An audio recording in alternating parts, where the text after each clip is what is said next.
Bueno, pues comenzamos. Estimadas autoridades, estimados profesores e investigadores, estimados estudiantes, estimados entusiastas de la ciencia, estimado ponente. Para los que no me conozcáis, soy José María de Teresa, profesor de investigación del CSIC en el Instituto de Nanociencia y Materiales de Aragón. Para mí es un privilegio introducir la charla de hoy, que se enmarca dentro del ciclo de conferencias del INMA Coloquio del Instituto de Nanociencia y Materiales de Aragón, que es un centro mixto del CSIC y de la Universidad de Zaragoza, que además cuenta con el sello de excelencia Severo Ochoa. Y contamos también, en este caso, con el apoyo de la Facultad de Ciencias, que nos cede este espacio tan magnífico, y con la colaboración en la organización del Laboratorio de Microscopías Avanzadas, que es de la Universidad de Zaragoza.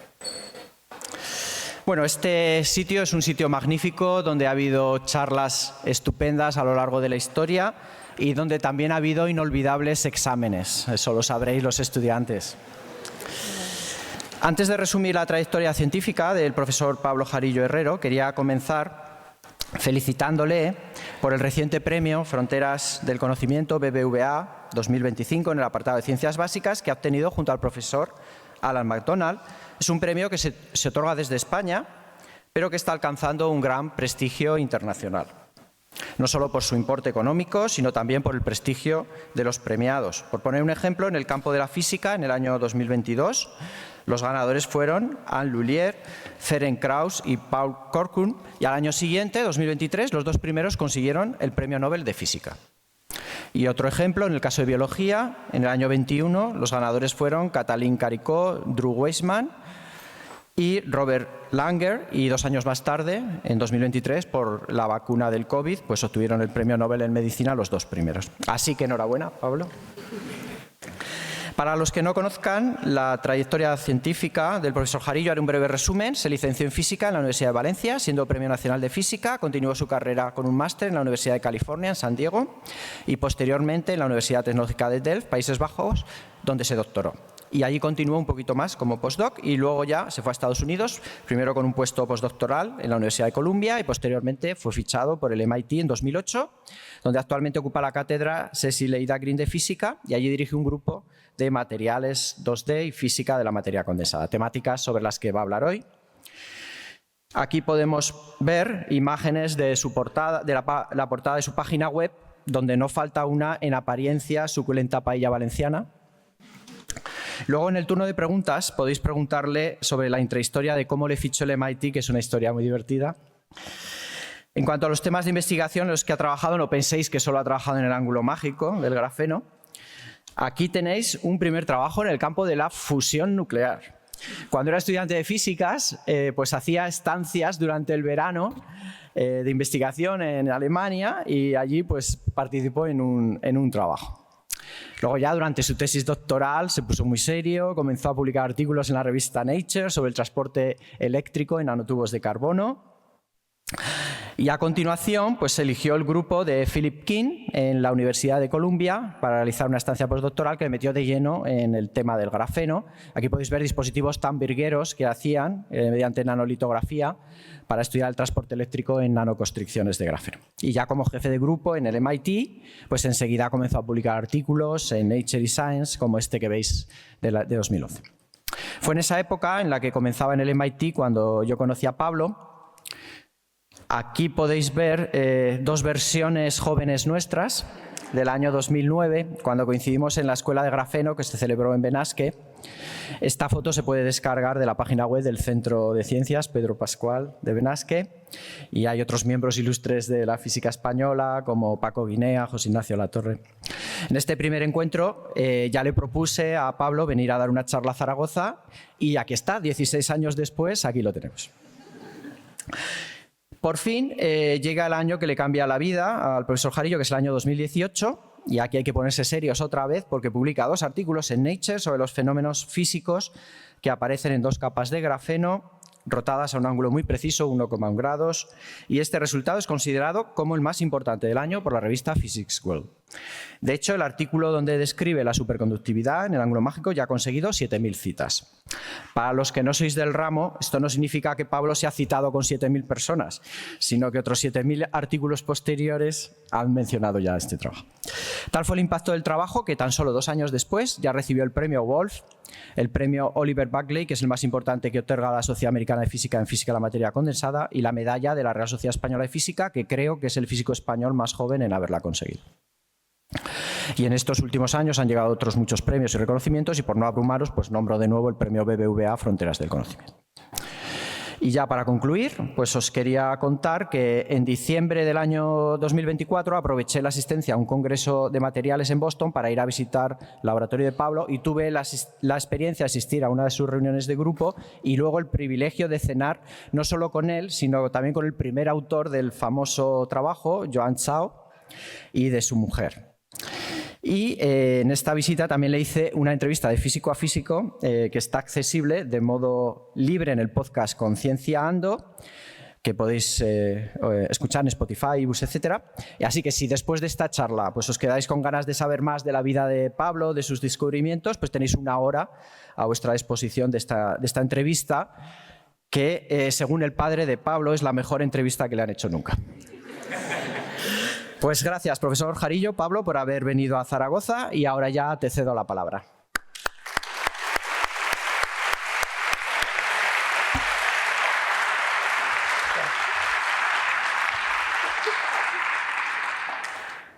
A ver, ¿me oís bien? ¿Funciona esto? Muy bien, muchas gracias, José María. La verdad es que es cierto que José María, no me acordaba que desde el 2009 lleva detrás de mí a ver si si puedo venir a Zaragoza a una charla, pero hace un par de años que me lo viene diciendo y tenía muchas ganas.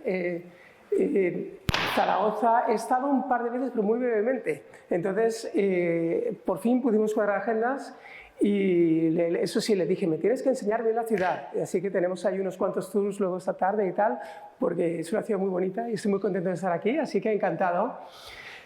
Me dijo José María que esto iba a ser una charla pública donde hay incluso, veo unas cuantas caras ahí bastante jóvenes, o sea, estudiantes incluso de instituto y tal, por ahí a lo mejor también hay, no sé, veo gente muy joven. Ahora ya cada vez la gente me parece más y más joven, ¿no? Esto que tiene que hacerse mayor. Entonces ya a veces no sabes si son de parvulitos de instituto o estudiantes de doctorado, pero bueno. Así que cambié un poco la charla, ¿vale? El título original era la magia de la materia cuántica de Moré, pero decidí poner un título un poquito distinto, el grafeno de ángulo mágico, el twist and shout de los materiales cuánticos. De nuevo, no sé, la gente joven sabe que Twist and Shout es una canción de los Beatles, ¿no? Porque ahora ya no sabe la gente lo que escucha, pero... Entonces, voy a empezar, os voy a hablar de manera bastante general, y vamos a empezar un poco de manera general, y luego iremos profundizando un poquito y un poquito y un poquito, ¿no? Tampoco es muchísimo, pero un poquito, para que también algunos de los expertos puedan escuchar algo igual un poco más novedoso y tal. Entonces, quiero empezar haciendo, como estamos en una sala de exámenes, un pequeño test ahí, algunos de los estudiantes. Los expertos no podéis contestar, ¿vale? A ver la gente joven. Y por cierto, otra cosa, voy a hacer la charla en castellano, intentaré traducir live más o menos, pero me dijo José María que como a lo mejor había alguien, también algún extranjero, que tuviera las transparencias en inglés, lo cual me ayuda porque ya las tengo en inglés, pero haré la charla en castellano y meteré un poco de Spanglish y tal ahí por en medio, si no me acuerdo cómo se dicen las cosas en español, pero ya la mayoría supongo que entenderéis, ¿vale? Entonces quiero empezar preguntando, sobre todo aquí al sector juvenil, ¿qué pensáis que determinan las propiedades de la materia? ¿Qué es lo que determina las propiedades de la materia? ¿Qué característica o qué cosa o qué? A ver, alguien por aquí, no seáis tímidos. ¿Alguna respuesta? ¿Alguien sabe algo? Dime. Las composiciones, la composición atómica que tiene. Exacto. Oye, público súper bueno. Normalmente estuve en la Universidad de Connecticut la semana pasada y me tocó ir por el 8º, me dijo eso. O sea que muy bien. Eso es lo primero que muchas veces pensamos, ¿no? La composición química de un objeto determina sus propiedades, ¿no? Por ejemplo, podemos tener oro ¿no? Oro es un buen metal, ¿vale? Se utiliza además en muchas aplicaciones, ¿no? No solamente en joyería, pero tienes oro y es un buen metal. Ahora, por ejemplo, cojo otro material, aluminio, también es un buen metal, pero resulta que si lo enfrías mucho se vuelve un superconductor. El oro no es superconductor, pero el aluminio sí. He cambiado el material y resulta que tiene otras propiedades distintas. Puedo ir, por ejemplo, podemos ir al hierro, también es un buen metal, pero no es superconductor, es un imán, ¿vale? Magnético, y no todo en la vida son metales. Puedes ir, por ejemplo, al silicio, que es un semiconductor y en el que está basada toda la tecnología actual de ordenadores, etcétera, ¿no? Con lo cual, es muy natural que pensemos que la composición química de un objeto es lo que determina sus propiedades, ¿vale? Pero claro, entonces podemos ir un poco más allá y pensar, a ver, ¿qué pasa, por ejemplo, con el carbono? ¿Vale? Resulta que el carbono tenemos materiales como el grafito, que está hecho 100% de carbono y es un conductor eléctrico, ¿vale? Es el material también del que está hecho las puntas de los lápices, ¿vale? Pero luego tenemos también diamante, que está también hecho 100% de carbono y es un aislante eléctrico. ¿Cómo puede ser que teniendo un material que está hecho exactamente del mismo tipo de átomos, tengamos, o sea, dos materiales que están hechos exactamente del mismo tipo de átomos, tengamos dos comportamientos tan distintos? Uno conduce la electricidad y el otro no conduce nada, la electricidad. ¿Cómo puede ser eso? ¿Por qué se comportan de manera tan distinta? A ver, aquel sector juvenil por allí. ¿Cómo puede ser eso? A ver, están hablando así como esto de que cuando estás en la televisión en el concurso y dices, sí, pam, venga, a ver. ¿Cómo? Aquí estos son demasiado listos los estudiantes de aquí en Zaragoza. Qué pasada. Normalmente de nuevo me toca ir 3 o 4 hasta que alguien lo dice. Exacto, muy bien, ¿vale? Los átomos de carbono en grafito y en diamante, ¿vale? Están ordenados, ¿no? Se estructuran de manera distinta. Decimos que tienen distintas estructuras cristalinas, ¿vale? Entonces, en particular, el carbono, el grafito digo, está hecho de materiales bidimensionales, de capas bidimensionales de átomos. Cada una de ellas se llama grafeno, vamos a hablar bastante de ello. Mientras que en el diamante, los átomos de carbono están entrelazados de manera tridimensional. Tienen distinta estructura y por lo tanto tienen distinto comportamiento, ¿vale? O sea que ahora ya empezamos a ver que no solamente la composición química, sino también la estructura atómica, la estructura cristalina, perdón, son importantes, aspectos importantes que determinan las propiedades de los materiales, ¿vale? No es solo eso, ¿vale? Y ahora vamos a ver que no es solo eso, pero son dos aspectos que son importantes. Y resulta que cuando tienes un material, la naturaleza y en particular las leyes de la termodinámica te suelen decir cómo van a estar alineados o estructurados los átomos, de tal manera que normalmente uno no puede cambiar mucho esa estructura, ¿no? Si tienes oro, no es que puedas hacer 27 tipos de oro así con propiedades muy distintas, no, es oro y tiene la estructura cristalina que tiene el oro y ya está. Y si tienes aluminio, lo mismo, y el silicio, lo mismo. A veces puedes cambiarlas un poquito con presión y tal y cual, pero normalmente cuando tienes un material la naturaleza te lo da y ya está, no hay mucho que puedas hacer. Tiene las propiedades que tiene la estructura que tiene y poco más puedes hacer, ¿vale? Esto era así hasta que surgieron los materiales bidimensionales, los materiales en dos dimensiones, ¿vale? Entonces, eso es de lo que os quiero hablar hoy. La charla, vamos a hablar del twist, ¿vale? Y empezaré hablando en primer lugar, empezaremos a ver qué son los materiales bidimensionales. Os hablaré del Legoland, de Twistronics, términos que han ido apareciendo en los últimos años para hablar de este tipo de materiales y las posibilidades que ofrecen. Luego veremos un poquito más en profundidad a qué es el grafeno y en particular qué son el grafeno de ángulo mágico, las superredes de grafeno de ángulo mágico. Y luego vendrá el shout, la sorpresa que nos llevamos hace unos años, como ya la ha mencionado José María, del descubrimiento de los aislantes correlacionados y la superconductividad en el grafeno de ángulo mágico. Y luego os hablaré un poco de qué ha pasado desde entonces y cómo está impactando estos descubrimientos otras áreas vecinas de la física y de la ciencia de materiales e incluso de otras disciplinas, ¿Vale? Pues vamos a empezar entonces. A ver, materiales en 2 dimensiones. ¿A qué nos referimos con materiales en 2 dimensiones? ¿Vale? Para ello vamos a empezar primero con 3D. Y para eso, imaginaos que tenéis una baraja de cartas. Una baraja de cartas es algo que claramente es un material en 3 dimensiones, decimos en inglés bulk, ¿no? Tiene, ¿no?, una baraja de cartas, tiene anchura, tiene ancho, largo y alto. Claramente es un objeto tridimensional. Ahora, ¿qué ocurre si tienes una sola carta de la baraja?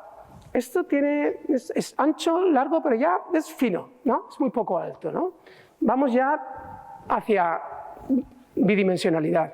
Pues bien, los materiales de los que hoy os voy a hablar tienen un solo átomo de grosor, uno o unos pocos átomos de grosor, ¿no? Son los materiales más finos que existen y que nunca existirán. No puedes hacer ningún material que tenga menos de un átomo de grosor, ¿vale? Entonces, en ese sentido, ¿vale?, es que es un material bidimensional.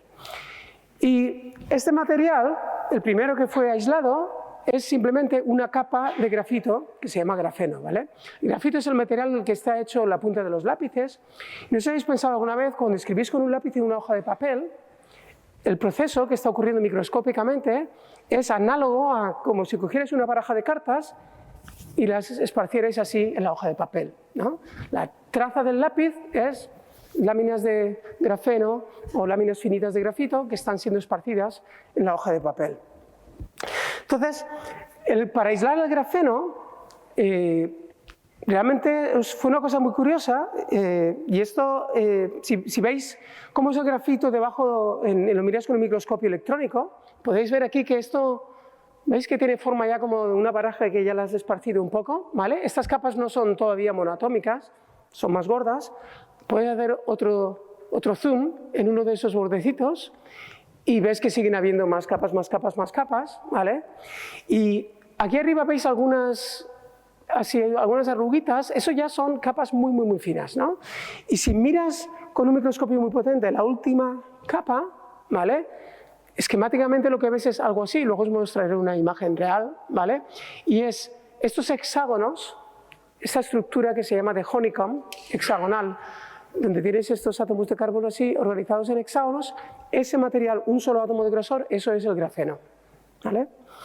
Entonces es muy curioso porque hay un teorema de la física que dice, bueno, esto es el grafeno, sí, hay un teorema en física / matemáticas que dice que el grafeno no debería existir, ¿vale? Está prohibido que exista. Y lo que suele ocurrir, los teoremas, ¿sabes?, no puedes hacer una bola y tirarlo a la papelera. Normalmente los teoremas de las matemáticas tienen ciertas condiciones que no se cumplen luego en la realidad y por lo tanto te los puedes saltar, ¿no? Siempre alguna manera de encontrar una excepción. Y llevó a 2 físicos rusos que estaban trabajando en aquella época en Inglaterra, Andrei Gay y Mikhail Kosten-Moselov. Ellos decidieron ser muy aventureros, muy creativos, es decir, bueno, aquí hay un teorema que dice que esto no puede existir, no le voy a hacer ni caso, voy a ver si existe, ¿vale?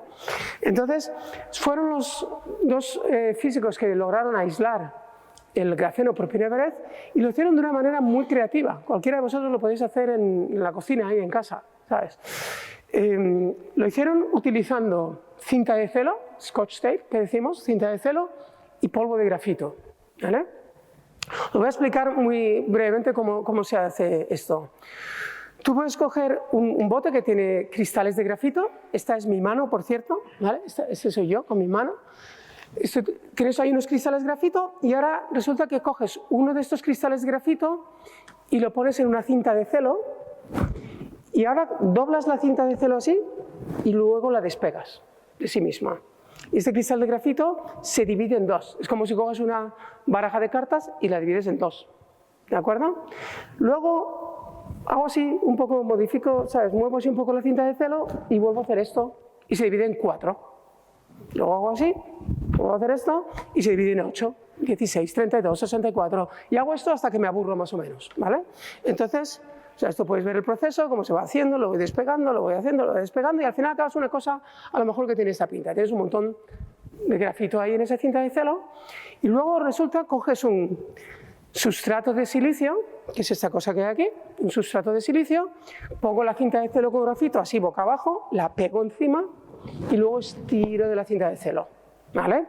Y entonces, ¿qué es lo que ocurre? Que si miras con un microscopio aquí en el sustrato este de silicio, la mayoría de lo que ves son trozos de grafito más o menos gordo que se han quedado de la cinta de celo, han pasado al silicio.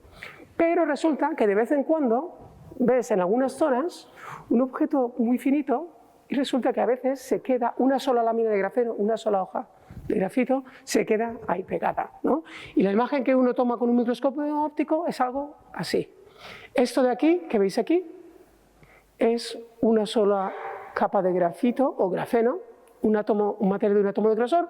Aquí está justo pegado a uno que es a 3 capas más o menos, ¿vale? Como veis, tiene distinto contraste óptico y uno de los primeros milagros de todo este campo es que lo puedes ver con el ojo. De hecho, esto que son como 100 micras de largo, lo puedes ver con el ojo sin microscopio, ¿no? Así, si haces así, bien, si tenéis buena vista, la gente joven sobre todo, ¿no? Lo ves y lo puedes ver, ¿no? Entonces, es algo que realmente fue muy inesperado, la gente no se lo esperaba y o sea, si ahora coges un microscopio muy poderoso, un microscopio electrónico de transmisión, como los que me acaban de enseñar aquí en el Instituto de Materiales, pues esta es la red atómica. Aquí estáis viendo directamente con el microscopio electrónico los átomos de carbono que componen el grafeno, ¿vale?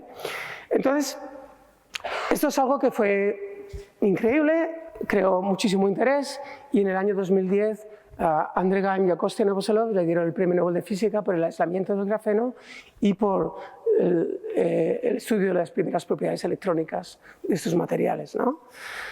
Entonces, volvamos un poco os digo ahora un poquito de mi historia. Yo estaba en Delft, en la Universidad de Holanda, y hice mi doctorado.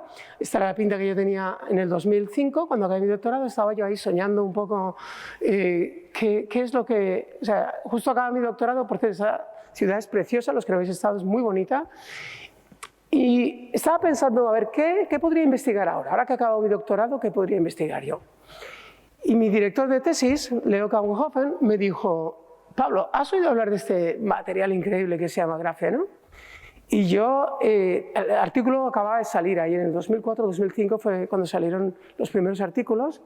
Entonces empecé a leer un poco y me pareció súper apasionante. Y entonces decidí ir a visitar Manchester, donde Andrei Kostya, Kostya en concreto, él mismo me enseñó ahí cómo hacerlo del scotch tape, ahí la cinta de celo. Fue algo increíble. Yo decía, esto no puede ser tan simple, ¿no? O sea, es algo que realmente puedes aprender en una tarde y es impresionante. Entonces, ahí aprendí a cómo exfoliar grafeno y después de estar una temporada en la Universidad de Columbia en Nueva York, luego ya me fui a MIT y ahí es donde he estado desde entonces con mi grupo de investigación, ¿no? Entonces, resulta que el grafeno fue el primer material bidimensional que se aisló, pero no es el único. Hay muchos materiales, ahora ya tenemos muchos materiales que tienen un átomo de espesor o unos poquitos átomos que tienen lo que llamamos una celda unidad bidimensional. Entonces, por ejemplo, uno de los más populares, ¿vale?, que en una charla un poquito más especializada os hubiera hablado bastante sobre este material, es el nitruro de boro hexagonal, Hexagonal Boronated o HBN, ¿vale? Resulta que este material, como veis, también son hexágonos, pero ahora en vez de tener carbono y carbono, aquí tenemos nitrógeno y boro, ¿vale? Entonces, es un material que rompe la simetría. En el caso del grafeno, todos los átomos son carbonos, aquí se alternan. Eso rompe las propiedades de simetría de esta estructura y en vez de ser un buen conductor, que el grafeno es un buen conductor eléctrico, eso es un aislante. De hecho, es el aislante más fino que existe, menos de 1 nanómetro de espesor, de hecho es un solo átomo de espesor, ¿vale? Y se utiliza para muchísimas cosas hoy en día. También tenemos otros materiales como los metales de transición, los dicalcogenuros de metales de transición. Un ejemplo es este, WSI2, diselenuro de tungsteno, que en este caso no es ni un aislante ni es un conductor, es un semiconductor, ¿vale? Estos materiales, si los miras desde arriba, también son así, hexágonos donde se alternan los átomos de tungsteno y de selenio. Si lo miras lateralmente, es 3 átomos de espesor, ¿vale? Pero constituye una sola, que llamamos celda unidad, ¿no? Una sola unidad de este material y por lo tanto también es un material bidimensional. Estos materiales, la gente está súper entusiasmada con ellos porque son semiconductores y tienen propiedades, por ejemplo, ópticas que dependen del número de capas que tienes. Una sola capa emite luz de un color, 2 capas emiten luz de otro color distinto, 3 capas distinto, etc., ¿no? Entonces, eso es un tema que es muy frecuente en este tipo de materiales. Las propiedades dependen exactamente de cuántas capas tienes. No es lo mismo una capa de grafeno que 2 que 3, no es lo mismo una capa de tungsteno diselenide que 2 que 3. De hecho, en mi grupo, en el 2014, publicamos con estos dispositivos los primeros, junto con otro grupo, los primeros LEDs, Light Emitting Diodes, más finos del universo. Estaban hechos de un material que es menos de 1 nanómetro, ¿no? Ahí aquí tenéis una foto, esta es una foto del dispositivo LED lanzando luz hacia vosotros, ¿vale? Que capturamos con un microscopio óptico. Y esto es algo que a la gente le ha gustado mucho porque ahora puedes hacer optoelectrónica ultra fina, ¿no? Flexible y todo tipo de cosas. Resulta que tenemos muchos de estos materiales bidimensionales, de hecho ahora tenemos cientos de estos materiales bidimensionales, pero lo que la gente se dio cuenta es que al igual que podemos hacer una baraja de cartas, todos con el mismo tipo de cartas, también puedes coger 2 barajas y ahora empezar a mezclar cartas, ¿no? O sea que ahora podemos hacer, tomar materiales bidimensionales, ponerlos uno encima del otro, pero de tal manera que hacemos un nuevo material tridimensional, ¿vale? Puedes coger, por ejemplo, esta secuencia de materiales y tiene una cierta propiedad, el material combinado, o puedes coger otra secuencia distinta y tiene otras propiedades distintas, etcétera, ¿vale? O sea que ya se puede imaginar que esto da lugar a muchísima variabilidad y se pueden hacer muchísimas cosas. Me acuerdo que hace unos años Ferran Adrià, que no sé, los que seáis un poco más mayores seguro que lo conocéis, en su época era el chef número 1, tenía un restaurante, el Bulli, que era el restaurante número 1 del mundo, ¿vale? Vino a MIT y como yo soy el español en MIT, bueno, uno de los españoles, pero el físico español en MIT, me lo trajeron al laboratorio y estuvimos ahí hablando y le estaba intentando explicar esto del grafeno tal y cual y me dice, no lo pillo, Pablo, no acabo de entender exactamente. Y entonces se lo empecé a explicar, le mostré esta imagen y me dijo, ya lo entiendo, esto es como un 1000 hojas. Y yo le dije, exactamente, es como un 1000 hojas y al igual que el 1000 hojas, cuando pones todas las capas estas distintas una encima de otras, sabe mejor que cada capa por su lado. Pues estas propiedades las puedes cambiar conforme pones esas cosas una encima de otras, ¿no? Entonces, pues ahí ya nos entendimos. Ahora, esta posibilidad de que uno coge distintos materiales bidimensionales y los pone uno encima de otros, esto ha dado lugar a una cosa que la gente empezó a llamar 2D Materials Legoland, ¿no? Porque en el juego de Lego uno puede poner piezas de distintos colores una encima de otras, ¿no? Y puedes hacer una estructura, ¿no? con distintos tipos de estructuras. Y aunque es cierto que los materiales bidimensionales te permiten hacer eso, en mi opinión no es la cosa más única, más especial que te permiten hacer los materiales bidimensionales. Y la razón es la siguiente. Cuando uno juega con Lego, ¿no? Y yo tengo hijos pequeños que juegan con Lego, a veces me viene uno de mis hijos y me dice, papá, estoy intentando poner las piezas, pero no puedo, no encajan una pieza encima de otra, ¿no? Y entonces les tengo que decir, no, es que las tienes que alinear perfectamente a 0 grados o 90 grados y solamente entonces las puedes poner una encima de otra. Bien, resulta que con materiales bidimensionales podemos hacer algo distinto y que no puedes hacer con piezas de Lego. Podemos poner unas cartas de las barajas encima de otra, unas piezas, unos materiales bidimensionales uno encima de otro, pero cambiando el ángulo de rotación entre las hojas.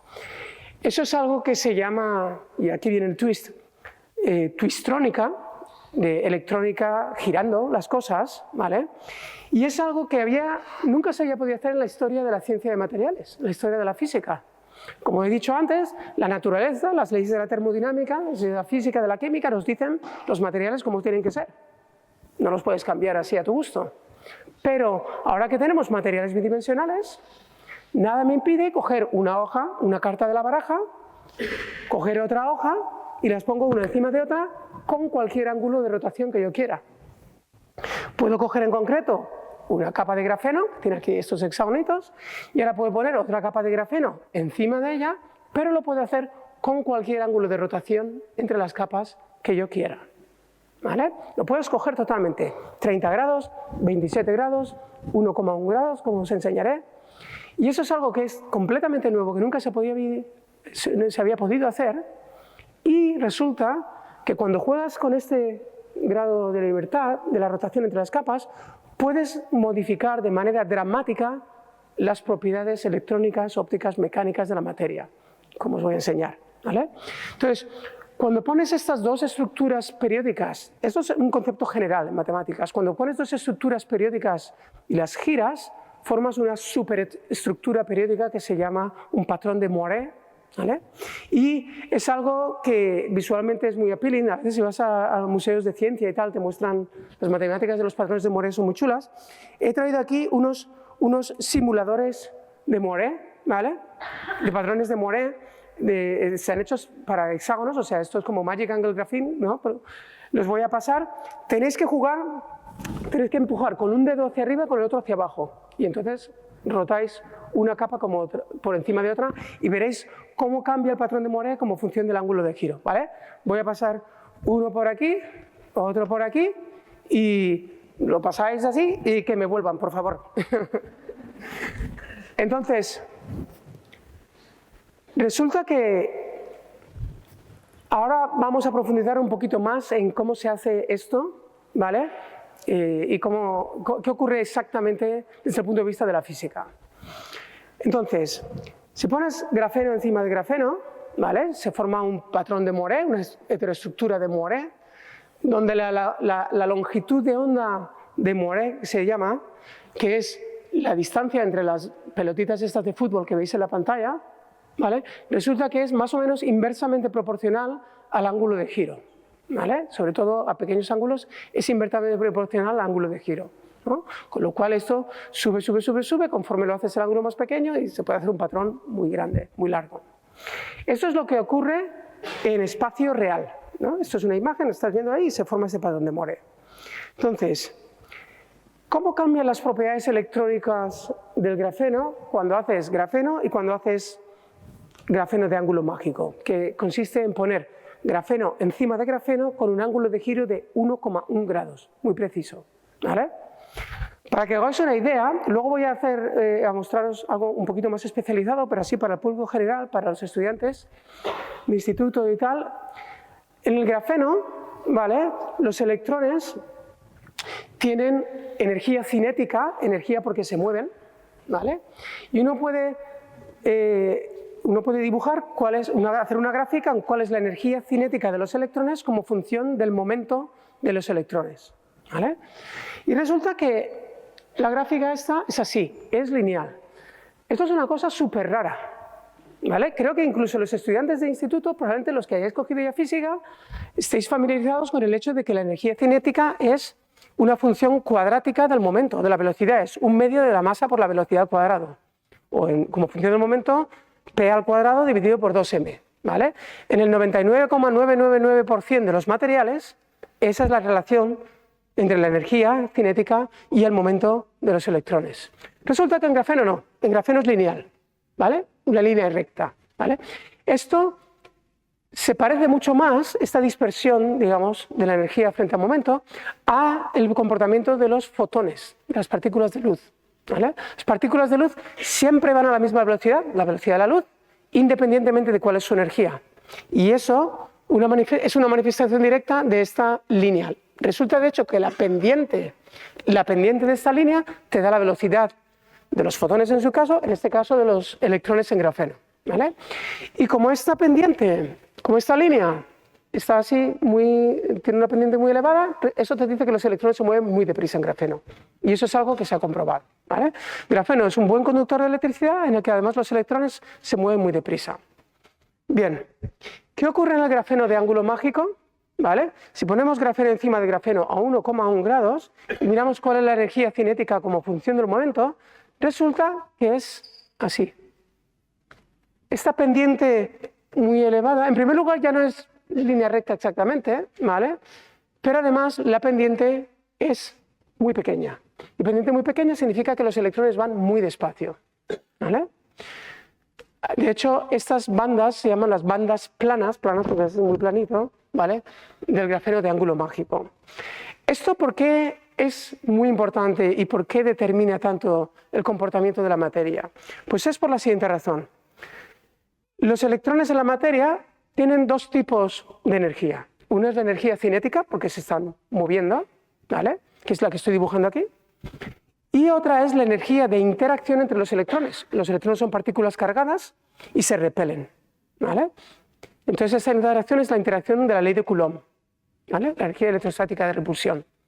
Entonces, cuando los electrones en un material van muy deprisa, la energía cinética, porque se están moviendo, domina esta relación entre las energías de los electrones en el material. La energía de Coulomb, de hecho, es muy pequeña, apenas es relevante para el comportamiento del material, porque los electrones se mueven muy deprisa, ¿vale? Esta gana tiene mucha energía cinética, lo que pase con la energía de repulsión no es muy importante. Cuando tienes un material donde los electrones se mueven muy despacio, tienen muy poca energía cinética, ahora los electrones, esa energía de repulsión, de repente se vuelve dominante, ¿vale?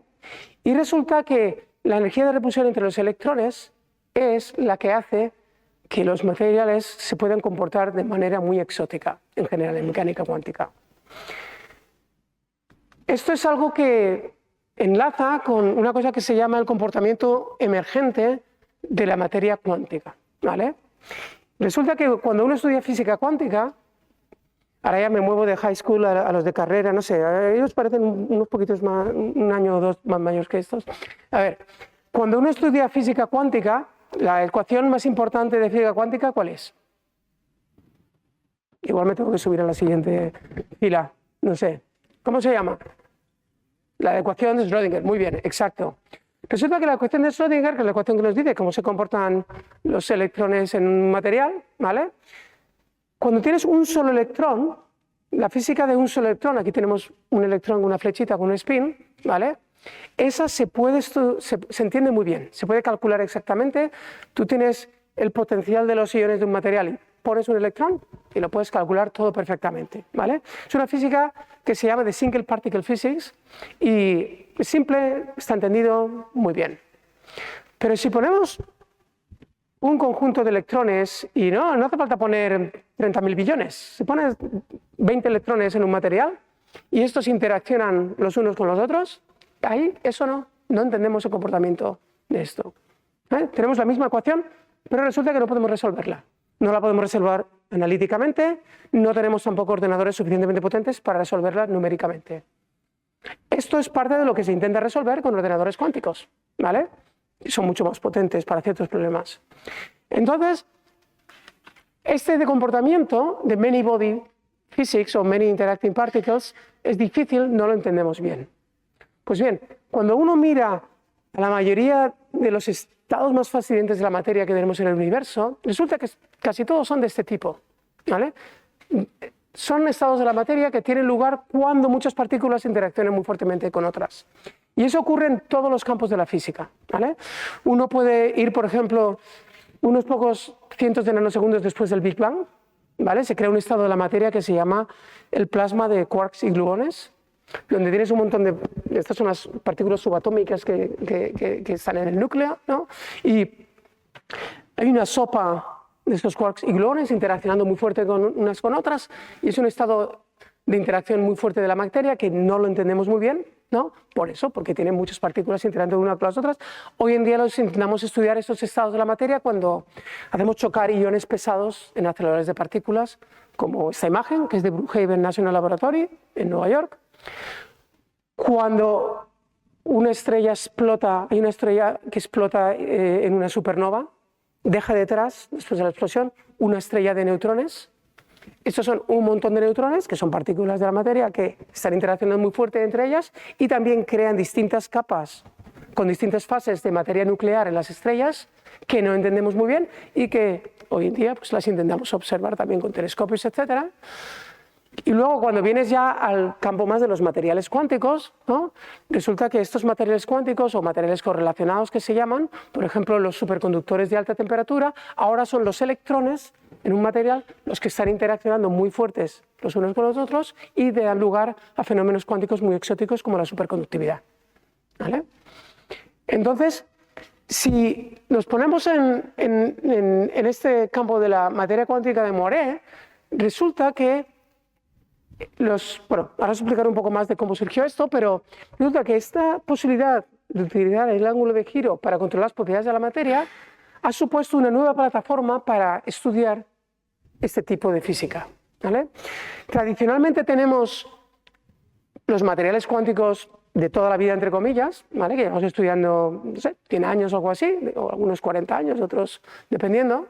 Estos materiales, la escala típica de longitud es de 1 ángstrom o 0,1 nanómetros, ¿vale? La distancia entre los átomos en los materiales normales y corrientes. Suelen ser materiales que a veces pueden ser muy complicados químicamente, ¿vale? Y una cosa que es característica de estos materiales es que tenemos muchísima riqueza de comportamientos cuánticos, pero cada vez que quieres hacer un material tienes que hacer crecer un material con una cierta composición química.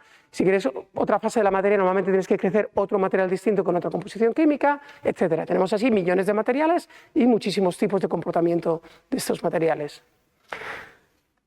Teóricamente no los podemos entender muy bien, tenemos esta dificultad que no tenemos ordenadores para entenderlos bien, y entonces la comunidad científica ha ideado otro tipo de plataformas para intentar investigar estos materiales, ¿vale? Una de las más exitosas o de la gente que está más interesada son las redes ópticas de átomos ultrafríos, ¿vale? En este caso, ahora la longitud, la escala de longitud ahora es una micra, porque esa es la longitud de onda de la luz.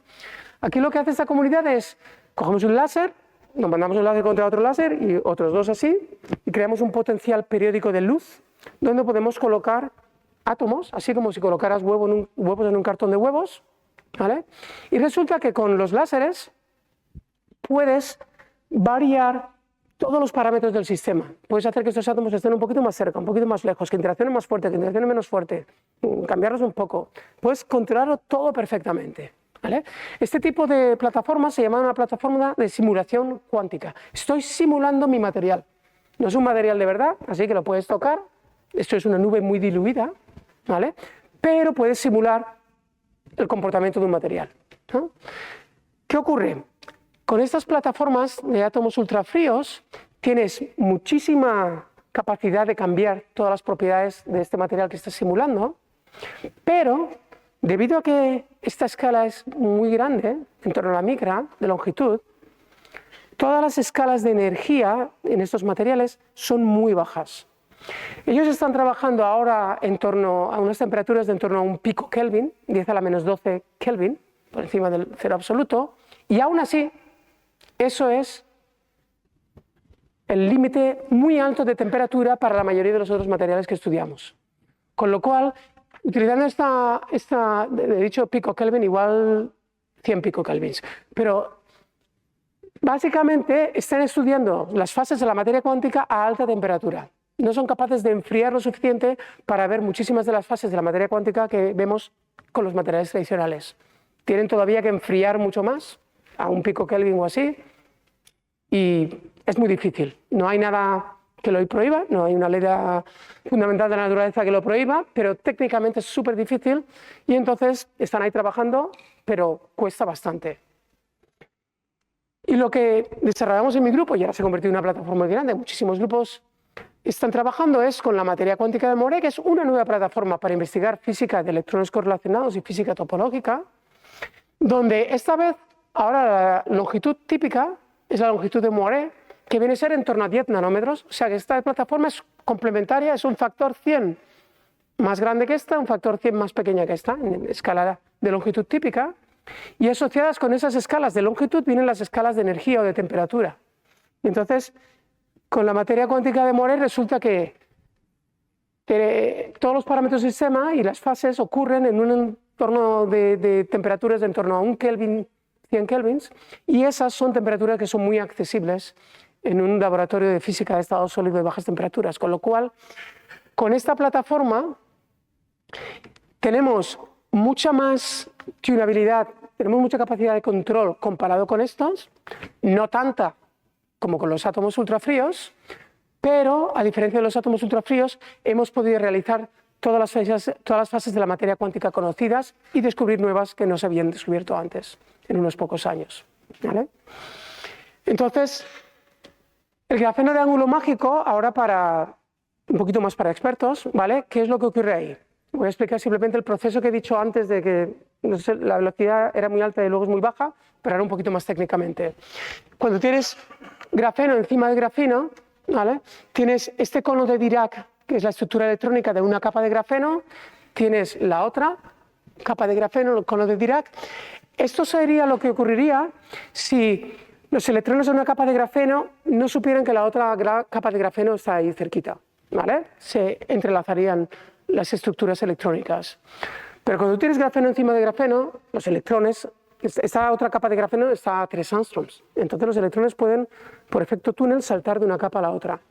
Ese efecto túnel intracapa, ¿vale?, da lugar a una repulsión de las bandas aquí, ¿vale? Esto es lo mismo, de nuevo, para los estudiantes de carrera, esto es lo mismo que los bonding, antibonding, no sé cómo se dice eso en castellano, pero bonding, antibonding, estados bonding, antibonding en una molécula de hidrógeno, ¿vale? Pero ahora es bonding, antibonding states en una molécula de grafeno gigante, de twisted bile graphene, ¿vale? Entonces tienes ahí esa repulsión de bandas. Eso ocurre, aquí está esto mostrado, cuando el interlayer tunneling es más pequeño que la energía de ese punto, pero si ahora disminuyes el ángulo mágico, estos dos conos de Dirac que se cruzaban aquí, ahora se cruzan a una energía más baja, más baja, más baja, entonces vas haciendo así, y esta capa, esta banda de energías, acabas empujándola a cero energía. Ahí es cuando se vuelve la velocidad de los electrones ceros, ¿vale? Entonces, eso ocurre, esa flat band condition, esa condición de banda plana, ocurre para un ángulo que se llamó el ángulo mágico y resulta que es 1,1 grados para grafeno encima de grafeno, ¿vale? Esto fue predicho.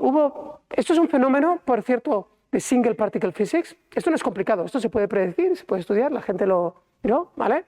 Y entonces hubo una predicción teórica de mi colega Alan McDonald, que mencionó antes José María, que nos dieron a los dos el premio Wolf, el premio BBVA, etc. Y luego habían también otras cuantas predicciones más o menos al mismo tiempo y tal. McDonald fue la que hizo, digamos, la mejor. Y es algo que ocurrió hace ahora ya 15 años, ¿vale? Pero que quedó como una curiosidad y además no se sabía muy bien qué pasaría. Sabía que si los electrones se movían muy despacio, algo ocurriría, pero no nos dijeron qué, ¿vale? ¿Por qué? Porque single particle physics sí que lo puedes predecir, sé que los electrones se van a mover muy despacio, pero el many body physics no lo pueden predecir. Entonces era como, sabemos que algo pasará, pero no sabemos el qué, ¿vale? Entonces, estas estructuras, ahora esto es un esquemático, esto es un cálculo de la estructura de bandas planas del grafeno de ángulo mágico, ¿vale? Tenemos las bandas azules son las bandas planas, las otras bandas son las otras bandas que ocurren como resultado del proceso del doblaje de ese patrón de Moiré, esa estructura superperiódica que genera muchas bandas, unas de ellas son planas, las que están más cerca del nivel de Fermi.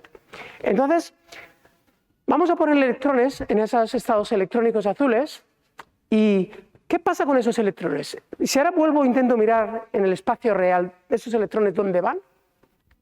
¿No? Podemos hacernos esa pregunta. Resulta que para pasar de espacio de momentos a espacio real, tienes que hacer una operación matemática que se llama la transformada de Fourier. Y la transformada de Fourier de un objeto muy extendido, muy plano, es un objeto así, muy agudo, ¿vale? Entonces, si uno mira en espacio real, cuando pongo electrones en esas bandas planas, ¿a dónde les gusta ir? Resulta que les gusta ir en ciertas regiones del patrón de Moiré que se llaman de AA stacking. Microscópicamente parece que todos los átomos de carbono están unos encima de los otros, ¿vale? En realidad hay un pequeño ángulo de giro, 1,1 grados, con lo cual si te mueves unos pocos nanómetros lateralmente, estos se mueven out of registry, fuera de registro, y tienes zonas donde tienes AB y BA stacking, esto se refiere a qué átomo de carbono está uno encima de otro, y ahí no les gusta estar. Con lo cual, resulta que esquemáticamente el grafeno de ángulo mágico es una cosa así. Tenemos estas regiones de AA stacking, donde los electrones les gusta estar, y estas regiones de AB y B stacking, donde no les gusta estar. En un esquema un poquito más realista, el grafeno de ángulo mágico tiene este patrón de Moiré, donde tiene las zonas de AA stacking, que aquí he coloreado en amarillo, donde a los electrones les gusta estar. Estas zonas están separadas por 13 nanómetros, ahí es donde están los 10 nanómetros de los que hablaba yo antes, ¿eh? Son 13 nanómetros a 1,1 grados, y aquí en medio no les gusta estar. Esto va a formar, de manera así un poco análoga, una red de átomos ultrafríos con esa estructura, pero no es una red de átomos ultrafríos, es una red electrónica. Voy a poner mis electrones aquí, los voy a hacer interaccionar y vamos a ver qué pasa, ¿vale? En realidad, para los expertos, esto es muy distinto de una red de átomos ultrafría, ni la simetría es triangular, ni es una red de Fermi-Hubbard tradicional, porque tiene una estructura topológica distinta, etcétera, etcétera, etcétera, ¿vale? Pero eso es para los expertos, y si alguien tiene ganas de saber más, me podéis preguntar luego. Vale, entonces todo esto era el twist y la explicación de la plataforma. Ahora vamos al shout, ¿vale? Entonces, lo primero que os quiero contar es cómo hacemos estos dispositivos, ¿vale? Porque hasta ahora era todo ahí esquemático y tal y cual, ¿no? ¿Cómo hacemos estos dispositivos? Pues es relativamente sencillo. Es así algo parecido como con Scotch tape y el grafeno, que era, bueno, cualquiera lo puede hacer en la cocina, pues esto también, ¿vale? En la práctica nos llevó 8 años, ¿no? O sea que tampoco es tan sencillo. Pero cuando ya lo has hecho, repetirlo una tarde ahí en la cocina y lo repites, ¿vale? Entonces, empezamos con una lámina de cristal en la que ponemos un polímero así pegajoso, ¿vale? Muy plano pero pegajoso. Y ahora traemos un sustrato donde hay, ¿os acordáis del material este? El nitruro de boro hexagonal que os he dicho antes. Es un átomo con un átomo de grosor, pero puedes tener una baraja un poquito más gorda, ¿no? En estos casos algo así como 10 nanómetros, ¿no? Como 30 o 40 capas. Y venimos con nuestro polímero pegajoso y cogemos esto y lo levantamos, ¿vale? El substrato, ¿vale? Perfecto. Este nitruro de boro hexagonal es un aislante y es un material muy inerte. Va a actuar como una pieza muy inerte en la que el grafeno va a estar súper contento ahí encima de él, no le molesta, etc. ¿Vale? Entonces, ahora venimos con un sustrato que tiene una lámina de grafeno, como esas que os he enseñado, ¿no? Y lo importante es que ahora voy a poner el nitruro de boro más o menos con el borde así a mitad del grafeno, ¿vale? Esta lámina de grafeno es un único cristal de grafeno, donde los átomos están todos perfectamente correlacionados en sus posiciones porque es un cristal de grafeno. Entonces ahora, de un solo átomo de espesor, me coloco así, como a mitad del camino encima del grafeno, llego y rompo, estiro, tear en inglés, rompo la mitad del grafeno y me lo subo para arriba, ¿vale? Entonces ahora, si lo miro todo desde arriba, tengo lo siguiente. Tengo este sustrato y la mitad del grafeno, y luego a una elevación, a una altura distinta, tengo la lámina de cristal con el polímero pegajoso, con el hexagonal boron nitride y con la otra mitad del grafeno, ¿vale? Y lo crucial es que, aunque estas dos cosas están en distinta altura, como las dos mitades del grafeno vienen originalmente de un único cristal de grafeno, hay una correlación exacta entre la orientación de los átomos aquí y la orientación de los átomos aquí. Con lo cual ahora podemos girar el sustrato cualquier ángulo que nos dé la gana, por ejemplo 1,1 grados, ¿por qué no? Y lo ponemos así, lateralmente esto, y hacemos el proceso de stacking. Lo pegamos uno encima del otro. Y de hecho, lo cogemos, la segunda pieza de grafeno. Y esto, de manera milagrosa, porque lo hacemos así a temperatura ambiente, en atmósfera y tal, produce ese patrón, ese superpatrón periódico de Moiré, que los electrones van a vivir en él y van a formar esa estructura de ondas planas y nos van a dar todo tipo de comportamientos, ¿vale? Entonces, después de esto, volvemos a coger otra pieza de nitruro de boro y acabamos con un sándwich donde tenemos los dos trozos de pan, son el nitruro de boro hexagonal, luego tenemos queso rotado, twisted cheese, entre medio, ese es el sándwich, ¿vale? Entonces tenemos el nitruro de boro hexagonal arriba, abajo, tenemos ahí el Twisted Valley Graphene, lo tenemos conectados a 2 electrodos metálicos para que podamos aplicar un voltaje y una corriente circula por el Twisted Valley Graphene. Y muy importante, tenemos un material metálico aquí, una pieza de metal, que lo llamamos un gate electro, un electrodo de puerta. Esta capa de metal de aquí, plana, y el Magic Angle Graphene en sí, forman las dos plates, capas, las dos placas de un condensador, de un parallel plate, de un condensador de placas paralelas. Y en un condensador, cuando aplicas un voltaje, varías la densidad de carga en el condensador, ¿no? En una pones positiva y en otra negativa, y lo puedes variar conforme aplicas el voltaje, con lo cual, con este voltaje de puerta que aplicamos aquí, vamos a poder variar de manera continua la densidad de carga en el grafeno de ángulo mágico, ¿vale? Para los que seáis un poco más de tinte ingenieril, esto es un transistor de efecto campo, un field effect transistor, ¿vale? Como los que tenemos en todos los ordenadores, ¿vale? Muy bien, pues ahora que tenemos esto y lo hacemos, ¿vale? Ya os digo, una tarde, después de haber hecho 8 años de investigación en ello. Entonces podemos medir las muestras, ¿vale? Y lo que vimos en estas muestras, el shout, es que vimos que el grafeno, que es un material muy buen conductor, de hecho es el mejor conductor de electricidad que existe, pero que no es un aislante, que no es un superconductor, ¿vale? Si lo ponemos uno encima de otro, podemos hacer, esto es conductancia, podemos hacer que no conduce electricidad en absoluto, que se vuelva un aislante, ¿vale? Esto es algo que ocurre solamente cuando el ángulo de rotación entre las dos capas es 1,1 grados, más o menos 1,1 más menos 0,1, entre 1 y 1,2, ¿vale? O sea que tienes que ser muy preciso cuando haces tus muestras. Y también podemos hacer que se vuelva un superconductor, que la resistencia baje a 0 por debajo de una cierta temperatura, ¿vale? Y podemos hacer que este material sea un aislante o un metal o un superconductor, o como os diré en un momento, todo, cualquier fase de la materia, simplemente variando el ángulo o el voltaje de puerta que nos permite variar la densidad de electrones en el material, ¿vale? Entonces, cuando mis estudiantes me enseñaron este diagrama de fases, esto es temperatura frente a densidad de electrones, el número de electrones por centímetro cuadrado, y aquí en color tenéis la resistencia, ¿vale?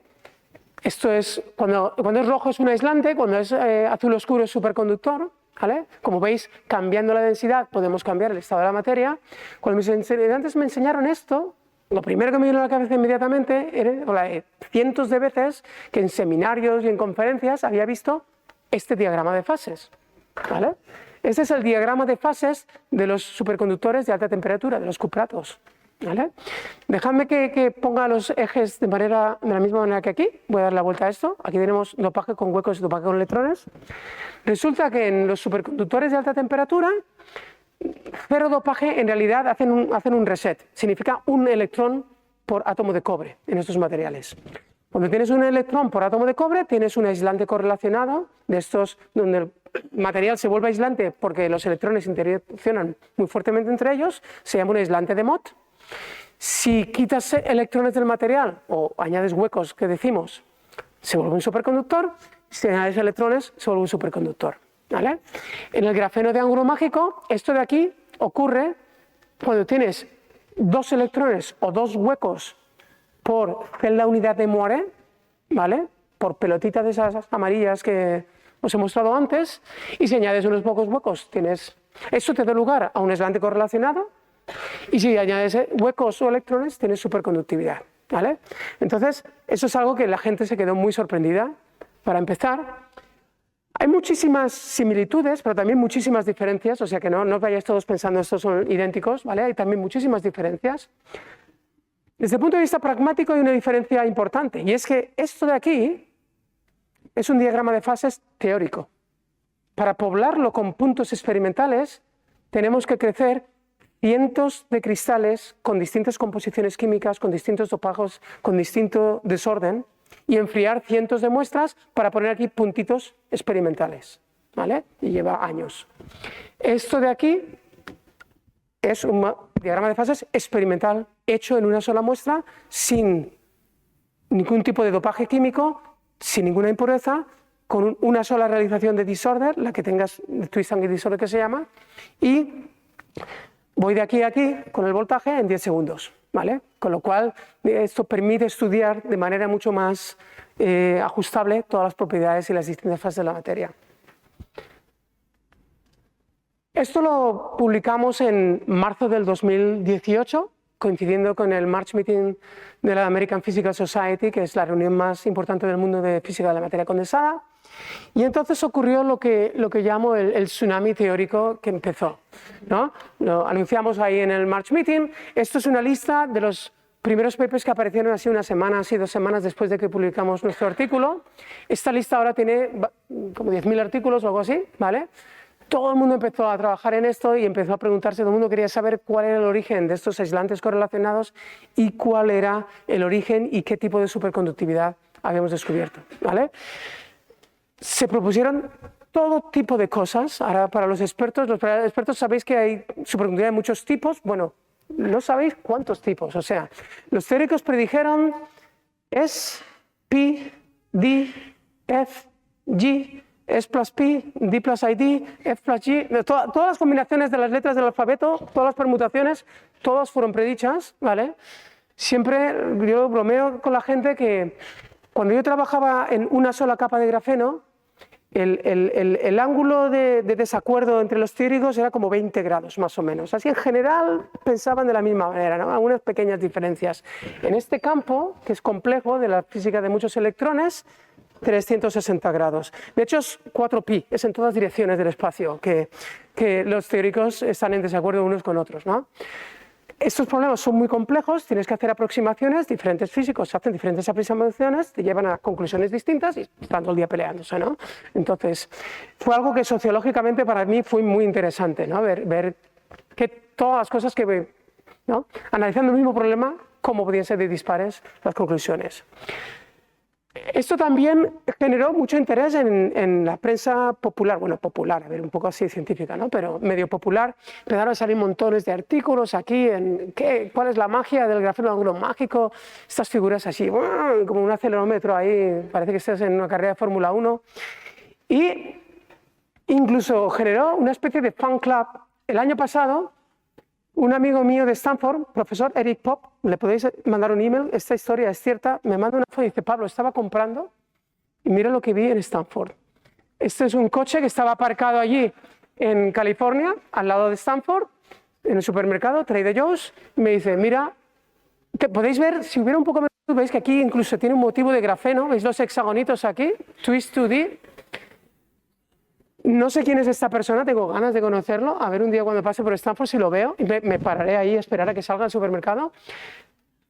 Es extra gracioso el hecho de que yo en Boston mi coche es un Toyota Silver Corolla, pero no es este, os lo prometo, mi coche en Boston tiene 7BC980, la matrícula, no es esta, pero de casualidad, no sé cómo es posible que haya tantas casualidades, pero bueno, el caso es que esto... Bueno, más que contaros todos los desarrollos teóricos, que en primer lugar no los entiendo demasiado y en segundo son tantos que es imposible hacerse una idea, os voy a decir muy brevemente, en un par de minutos, algunos de los acontecimientos experimentales que han ocurrido, ¿vale? Desde que hicimos el descubrimiento. Lo publicamos el paper técnicamente en abril de 2018. ¿Qué ha pasado desde entonces? Bueno, una cosa interesante que pasó es que pudimos reproducir nuestros propios resultados en mi grupo, ¿vale? Algunos os estáis ahí sonriendo, claro, todos sabéis que a veces descubres algo y luego nunca lo puedes reproducir y dices, ostras, qué pena. Bueno, por suerte hemos reproducido muchas veces estos resultados en mi propio grupo. Mucho más interesante que tú reproducir tus propios resultados es cuando los demás reproducen tus resultados, ¿vale? Solo entonces esto es ciencia de verdad, esto es física de verdad. Y por suerte para nosotros, muchísimos otros grupos por todo el mundo han reproducido nuestros resultados y los han extendido de manera muy significativa y a sistemas muy interesantes, ¿vale? Realmente ahora ya hay docenas y docenas de grupos que han reproducido nuestros resultados. Una cosa que también ocurrió es que no solamente hemos visto aislantes correlacionados en superconductividad, hemos visto todos los comportamientos que se ven en estos materiales correlacionados. Hemos visto comportamiento de metales extraños, nematicidad, reconstrucciones de la superficie de Fermi, cascadas de transiciones de fase, pseudogaps, todo tipo de cosas. Las hemos visto todas en este tipo de materiales, lo cual no es muy sorprendente porque son cosas que suelen ocurrir en materiales correlacionados y este es un material correlacionado. Hemos descubierto no solamente el grafeno de ángulo mágico, ahora tenemos muchísimos estructuras de Moiré que siguen este comportamiento correlacionado, ¿vale? Algunas de las primeras que ocurrieron fueron, por ejemplo, el grafeno tricapa alineado con el nitruro por hexagonal, también genera un patrón de Moiré muy interesante. Luego hay una cosa que se llama Magic Angle Twisted Bilayer Graphene. Esto es, coges dos capas de grafeno sin ángulo entre ellas, 0 grados, coges otras dos, 0 grados, y ahora las pones encima de unas de otras rotadas. Esto lo llamamos Twisted Bye-Bye. Entonces, también muy interesante las propiedades correlacionadas que tienen. Si coges los semiconductores, el W-selenide, dicalcogenuros de metales de transición, y los pones uno encima de otro, también generas Moiré TMDs, también con unas propiedades súper interesantes, y ahora tenemos docenas y docenas de estructuras que podemos hacer en este comportamiento. Esto es una plataforma general, esta de la materia cuántica de Moiré. Una observación que fue muy interesante, muy clave, me gustaría ver que la hubiéramos hecho en mi laboratorio, fueron otros los que la hicieron, pero muy interesante, fue el descubrimiento de ferromagnetismo, del efecto Hall anómalo y del efecto Hall cuántico anómalo, tanto el entero como el fraccionario, en estos sistemas. Porque eso fue lo que dejó bien claro que la topología, esa rama de las matemáticas que te distingue una naranja de un donut, porque un donut tiene un agujero y una naranja no tiene agujeros, pues bueno, esa rama de las matemáticas, la topología, resulta que juega un papel crucial en las propiedades electrónicas de esos materiales. Y la comunidad entera está entusiasmada por el rol que tienen la topología en los materiales donde las interacciones son muy fuertes. Se había estudiado mucho la topología en Single Particle Physics, que es muy interesante, pero ahora con interacciones es muchísimo más interesante. Y están tanto los matemáticos como físicos teóricos y por supuesto los experimentales investigando de manera muy intensa todo este tipo de comportamientos.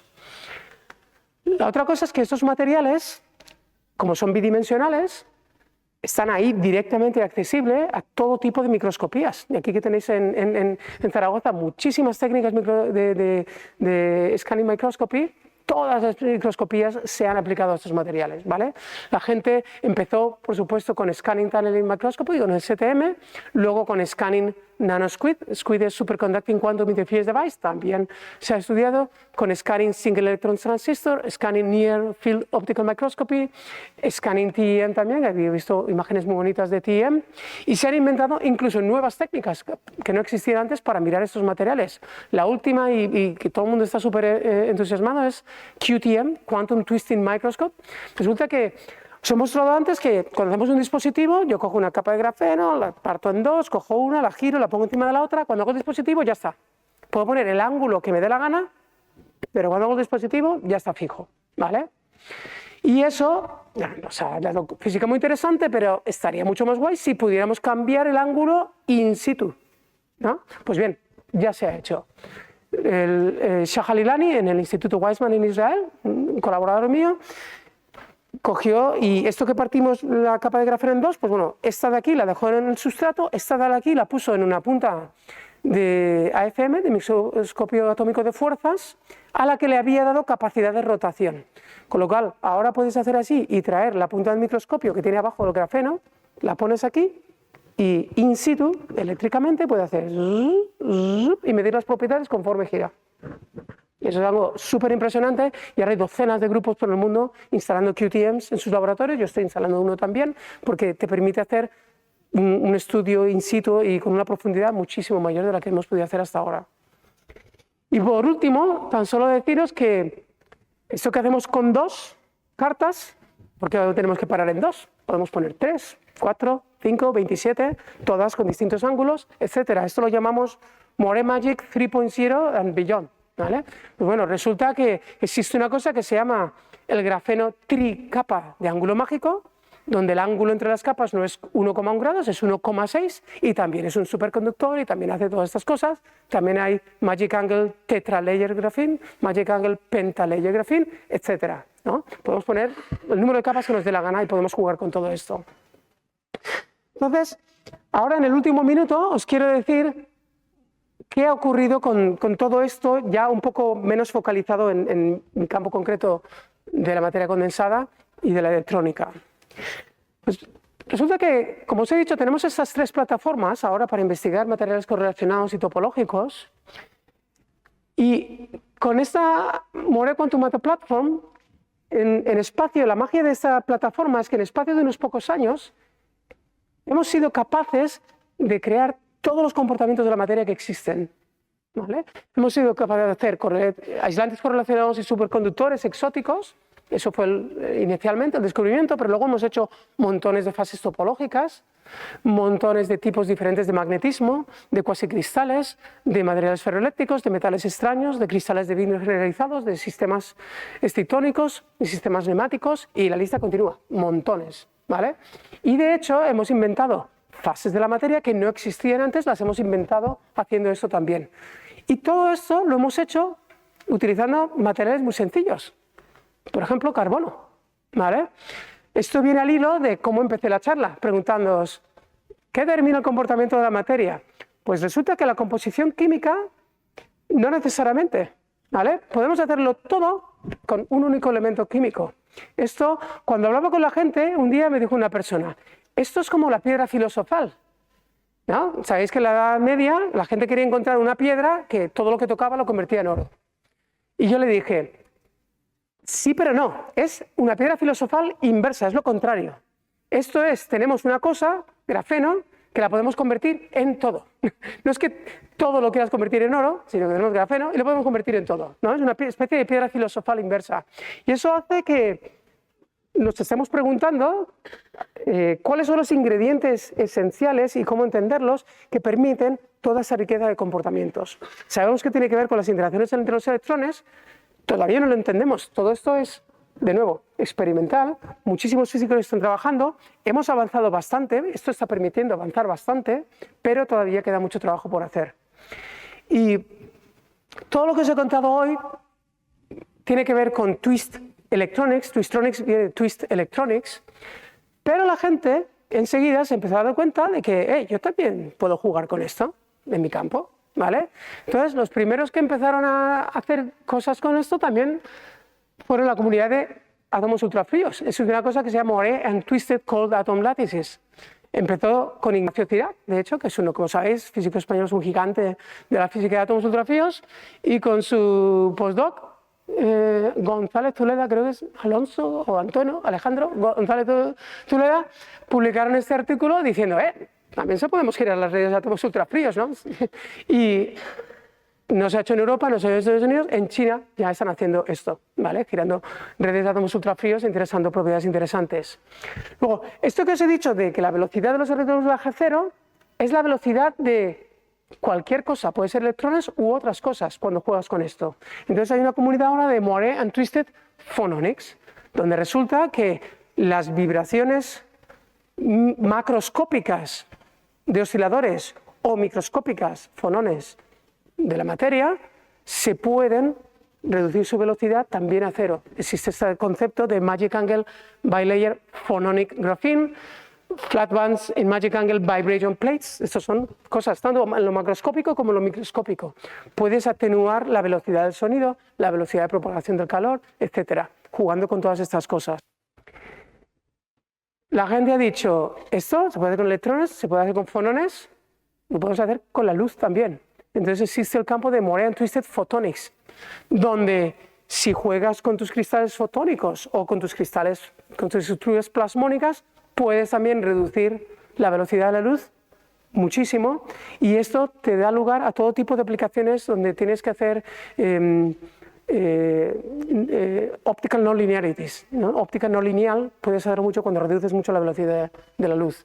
Entonces, en Estados Unidos, este de hecho es el campo que se está expandiendo más rápido, después del de la electrónica, es el que está expandiendo más rápido. Y hay programas enteros en Estados Unidos de investigación sobre Twisted Photonics, etc. Los químicos han dicho, oye, yo también puedo hacer cosas con esto. Resulta que hay una cosa que se llama Moray and Twisted Electrochemistry and Catalysis. Estas regiones del patrón de Moray donde los electrones les gusta estar aquí y no les gusta estar allá, resulta que tienen localmente diferente reactividad química. y propiedades catalíticas. Entonces hay gente, como mi colega, mi amigo Koaben Abediako en Berkeley, donde vienen con una punta, un microscopio atómico de fuerzas que sirve como una nanopipeta y pueden hacer reacciones químicas en las diferentes regiones del patrón de Moré y ver que las propiedades químicas y catalíticas son distintas localmente. Existen predicciones que esto puede servir para generar hidrógeno de manera más eficiente, etcétera, etcétera. También es un campo que se está empezando a investigar. Y por último, como no podía ser menos, los físicos partículas y cosmólogos también piensan que pueden aprender algo de este campo. Resulta que hay un papers en Moré Gravity and Cosmology, donde resulta que puedes hacer un mapping entre las propiedades del grafeno girado, un mapping entre eso y en dimensiones extra más grandes, cosmología y gravedad, y puedes aprender de uno sobre otro y tal, ¿no? Entonces, digamos que todo el mundo parece que encuentra algo que pueden contribuir o que pueden hacer y pueden aprender con esto, y eso es algo que realmente me satisface mucho. Ya lo último, como había antes mostrado José María de Teresa, esto es una cena de mi grupo, esta paella la he hecho yo. Soy de Valencia y esta paella la hice yo y además salió bastante buena, tengo que decir. Física no sé, pero hacer paellas se me da bien. Y por supuesto esto es algo que eso no son experimentos que los haga yo, los hacemos un grupo muy grande de gente, ¿vale? Estos son algunos de los estudiantes que aparecen en algunas de las cosas que he enseñado. Todo empezó con Joan, que fue el estudiante que ha mostrado también José María, que ahora es profesor en Berkeley, y tenemos colaboradores por todo el mundo. En Estados Unidos antes había mucha financiación para ciencia, ya veremos qué pasa ahora en los próximos años, y os quiero agradecer vuestra asistencia y encantado de responder preguntas.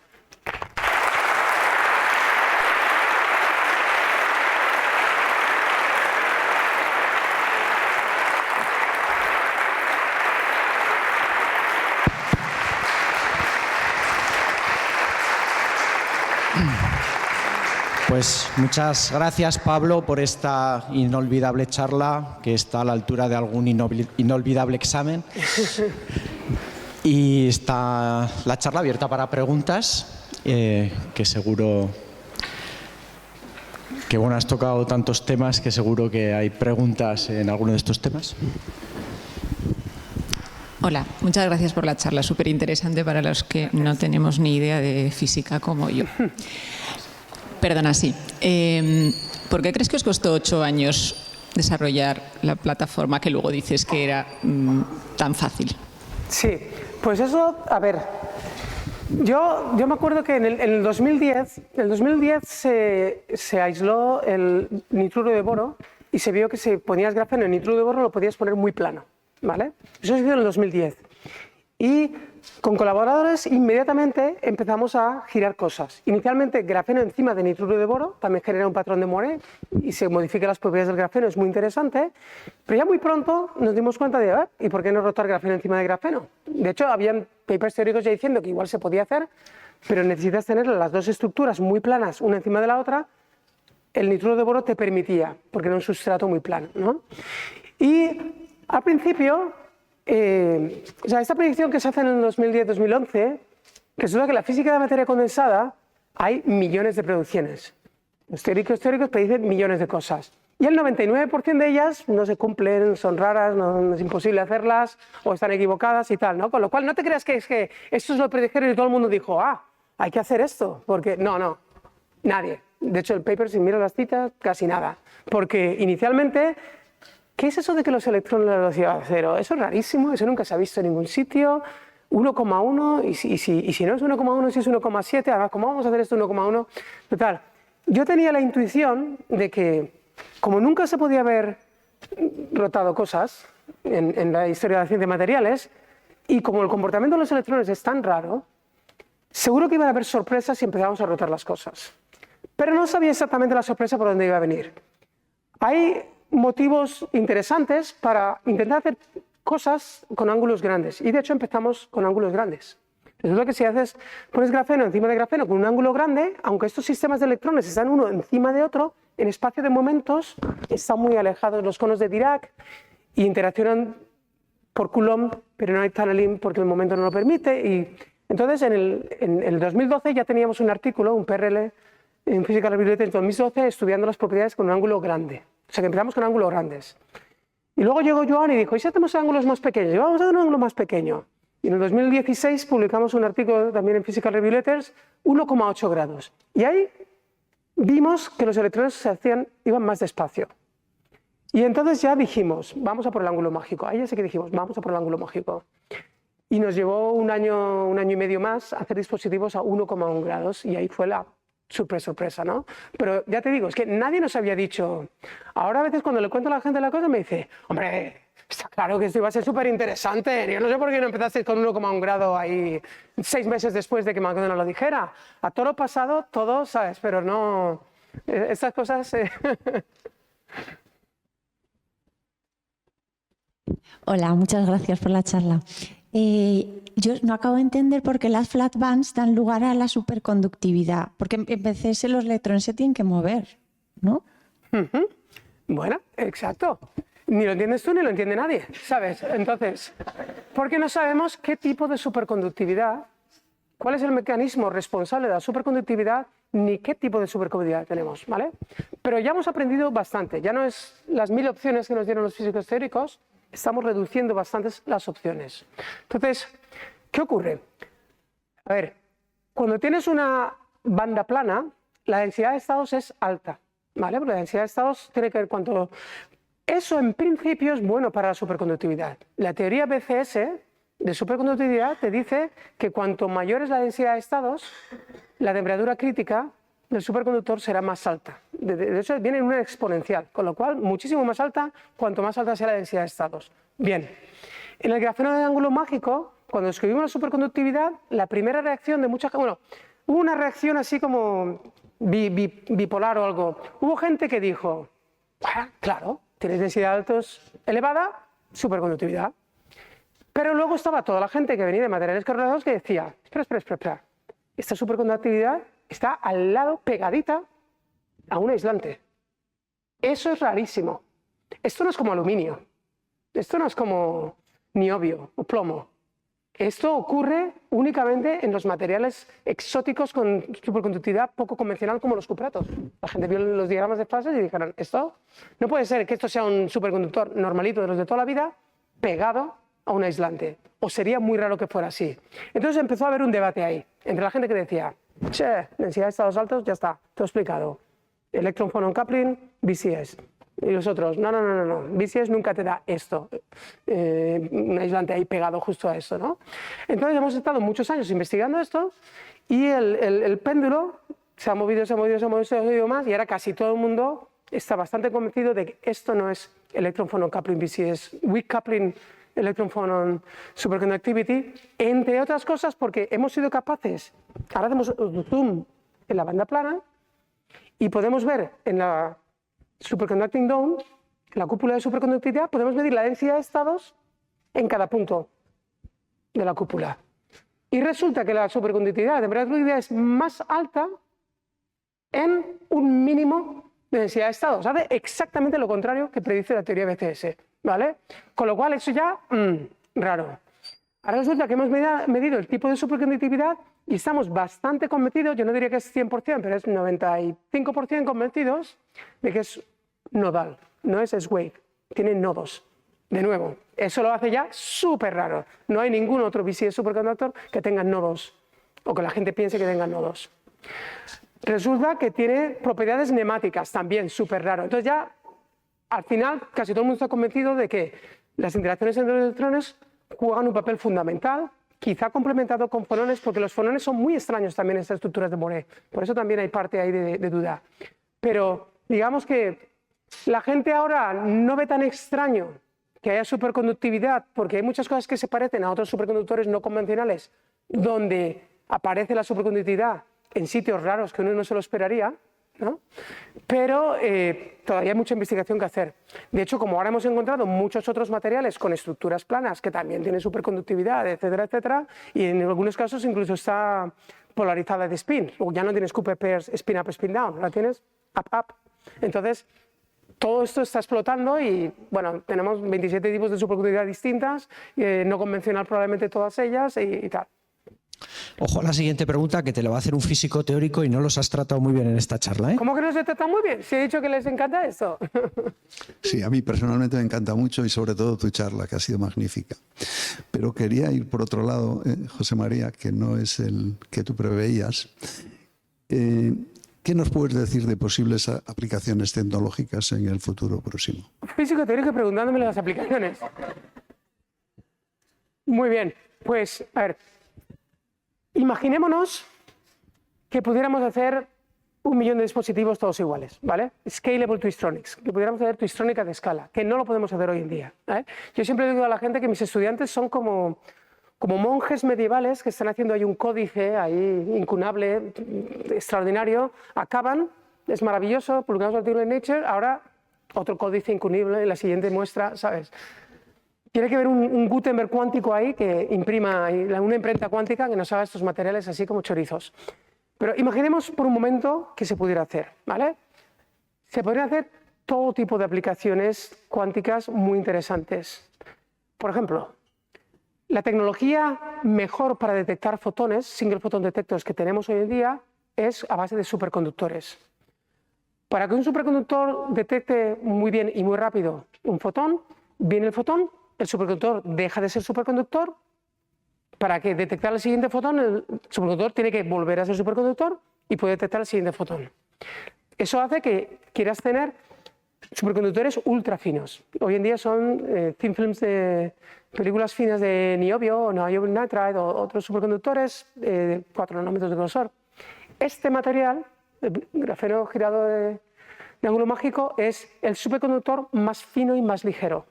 Se han hecho cálculos teóricos y algunos experimentos en prototipos demostrando que es el mejor single photon detector que existe, de paliza, ¿no? Si pudiéramos hacer 1 millón de ellos, podríamos ponerlos en telescopios para aplicaciones astronómicas o en muchas otras aplicaciones de defensa también, en satélites, para clima, para todo tipo de cosas. Ese es un ejemplo. Luego, este superconductor es un superconductor electrically tunable. Girando un voltaje lo podemos cambiar. El aluminio que se utiliza en los ordenadores cuánticos es aluminio y ya está, no lo puedes cambiar. Esto lo podemos cambiar como queramos, con lo cual puedes cambiar la resonancia de los qubits y puedes hacer muchas cosas. Si pudiéramos hacer millones de ellos, podríamos hacer nuestros qubits con grafeno ángulo mágico en vez de hacerlo con aluminio y sería todo mucho más tunable eléctricamente. Los puedes hacer todos idénticos, etcétera, porque podrías cambiarlos y ajustarlos. Los Josephson Junctions en cada una, las unidades Josephson en cada qubit. Estamos haciendo, no he mencionado nada, pero una de las pocas cosas que en mi vida que he hecho a temperatura ambiente tiene que ver también con el nitruro de boro y hacerlo en material ferroeléctrico. Bien, con estos materiales ferroeléctricos se está intentando hacer ahora mejoras en toda la tecnología que tiene que ver con computación neuromórfica para inteligencia artificial. Porque hoy en día el 80% de la energía, cuando tienes un centro de datos, resulta que tienes un sitio donde se calcula y otro sitio donde se almacena la memoria.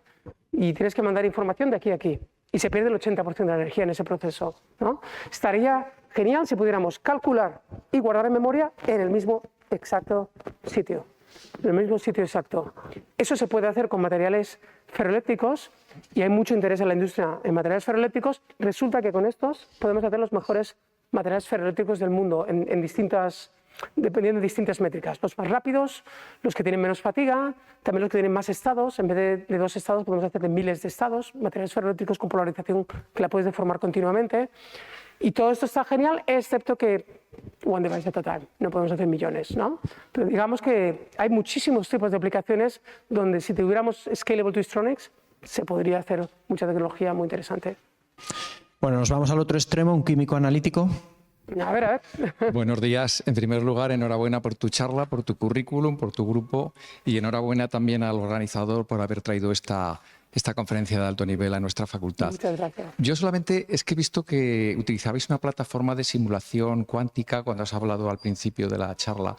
Y como químico y que me dedico fundamentalmente a la investigación en espectroscopía analítica láser, es la curiosidad, es sencilla la pregunta. ¿Qué tipo de láser utilizáis para realizar eso? ¿Es un láser, imagino, de femtosegundo? Yo no soy físico de átomos ultrafríos. Lo estoy poniendo como ejemplo lo que gran parte de la comunidad de físicos hace. Estas simulaciones cuánticas utilizando láseres. Sí. Estos son láseres Yo creo que son láseres continuos, no son pulsados, porque quieres crear un potencial estable para este cartón de huevos donde ponen los átomos. Y son láseres, pues dependiendo de la distancia que tengas entre tu cartón y de cómo los puedas manejar, qué láseres, qué longitud de onda y qué tipo de láseres son más tunable, sí, pues me imagino que se utilizan láseres. Bueno, a lo mejor porque hay algunos que son también láser de femtosegundo. Rojos o infrarrojos. De femtosegundo, e incluso yo cuando estuve con Steven León en la Universidad Nacional de Berkeley, pues allí estaban iniciando los atosegundo, es decir, que estos ya tienen unas características similares a continuo. Por eso estaba un poco mi duda y mi interés en saber qué tipo de láseres son. Yo creo que para crear esos potenciales estables probablemente sean láseres continuos. ¿Vale? Porque si son de femtosegundos o atosegundos, lo que tienes que hacer es la repetición, 10 MHz o lo que sea lo suficientemente rápido para que el átomo no se te vaya o no se empiece a oscilar y tal. Entonces me imagino que son continuos, pero no bueno, lo sé. a lo mejor algún físico de átomos ultrafríos, si hay alguno por aquí, sabe la respuesta. Pero... Vale, oye, muchas gracias, Pablo. Enhorabuena. Tenemos una pregunta por allí.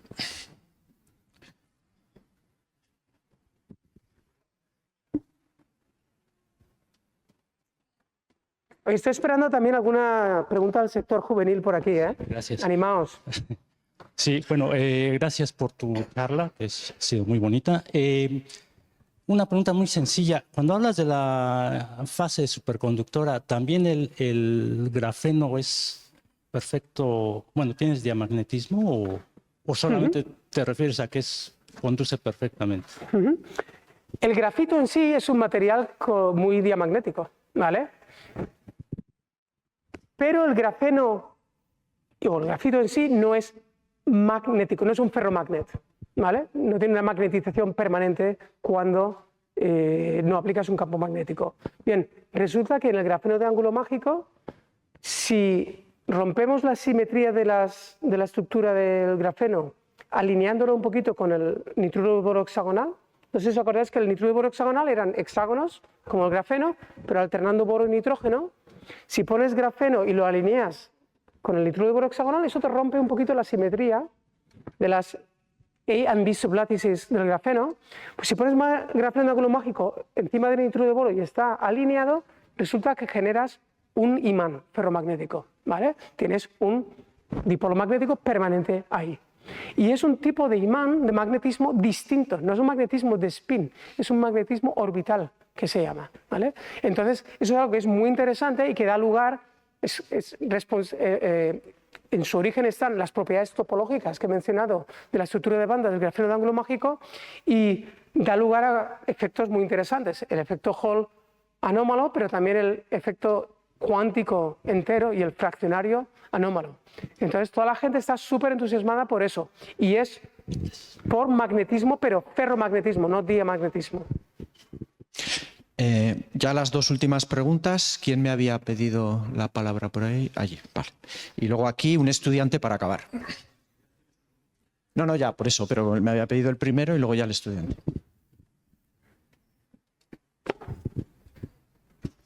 Hola, me uno también a las felicitaciones, una charla muy chula. Dos preguntillas muy cortas. Has hablado de estos materiales bidimensionales o el nitruro de boro hexagonal. Claro, el grafeno existía ya en la naturaleza de alguna manera, era fácil extraerlo a partir del grafito, ¿no? Estos otros materiales, ¿cómo se han llegado a ellos o cómo se han sintetizado o existían algunas formulaciones teóricas que han llevado a ellos? Eso era la primera cosa. Y la segunda cosa es cuando dices que recorres todo el espacio de fases, entiendo que lo haces con el ángulo mágico fijo y lo que vas variando es este voltaje que te da la densidad de electrones. ¿Es el único parámetro que vas variando o hay alguna otra cosa que ves? Muy bien. Te respondo a la primera pregunta. El nitruro de boro hexagonal ya existía en bulk y era un material por capas, con lo cual la gente enseguida pensó también, podemos aislar unas pocas capas o una sola capa, ¿vale? Los dicalcogenuros, metales de transición, existen minerales molibdenita, es molibdenum disulfide, con lo cual ya existía. Es un material, de hecho, que puedes comprar spray lubricante, porque las capas unas así, como se deslizan por encima de las otras. O sea, cuando compras un 3 en 1, hay distintos tipos de estos de 3 en 1. Algunos de ellos tienen molibdenita y es lubricante, ¿no? Igual que el grafito, que también es lubricante y se utiliza en algunas aplicaciones.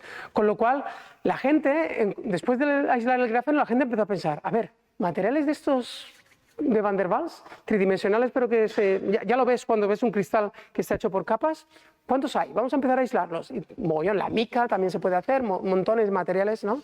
O sea que ya existían en general, ¿vale? Después se han sintetizado nuevos materiales de Van der Waals, cuando se ha entendido todo esto un poco mejor, con lo cual tenemos nuevos materiales que no existían de manera natural en la naturaleza. Pero inicialmente los primeros, la primera docena o así, son todos materiales que la gente ya sabía que eran tridimensionales, pero hechos por capas y que han podido aislar, capas individuales. La segunda pregunta que me has hecho, recuérdame, es sobre... Así que parámetros, sí. Pues con el grafeno de ángulo mágico, una cosa que puedes variar es el ángulo. Eso te hace que permitas tener ciertas fases o no tener ciertas fases. La otra cosa que más importante es la densidad de electrones. De hecho, para que os hagáis una idea, esto es más o menos, no es preciso, pero más o menos, esas pelotas, ¿no? La celda unidad de Moiré, variando la densidad de electrones, lo que estoy haciendo, esa pelota, esa celda unidad, es más o menos como un átomo de la tabla periódica y variando el voltaje estoy pasando por todos los átomos de la tabla periódica.